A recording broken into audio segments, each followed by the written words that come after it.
त्यांनी विषवलं आणि मग त्यांच्या लक्षात आलं आपण सर्वोच्च विद्या विभूषित झालेला मुलगा कोण आहे यांची एक यादी तयार करू। कॅम्ब्रिज विद्यापीठाने एक यादी प्रस्थापित केली। शतकातला सर्वोत्तम विद्यार्थी कोण आहे याची निवड करण्यात आली।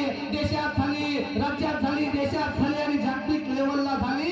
जागतिक लेवल पर्यंत त्या विद्यापीठातून शिक्षण घेऊन उच्च विभूषित झालेला जगाच्या पाठीवरचा सगळ्यात टॉपचा एकच विद्यार्थी होता आणि त्या सगळ्यात पहिल्या नंबरला एकच नाव होतं आणि त्या नावाच्या पाठीमागचं नाव फार महत्वाचं आहे। एकच नाव होतं ते म्हणजे डॉक्टर भीमराव रामजी आंबेडकर आणि कंसामध्ये होतं भारतीय। हा भारतीय शब्द मला फार महत्वाचा वाटतो। याचं कारण डॉक्टर बाबासाहेब आंबेडकरांना जातीयतेचा प्रचंड चटके सहन करावे लागले, जातीयतेच्या प्रचंड वेदना सहन कराव्या लागल्या। उच्च विद्याभूषित आणि उच्च वर्णीयांनी प्रचंड त्रास या डॉक्टर बाबासाहेब आंबेडकरांना दिला।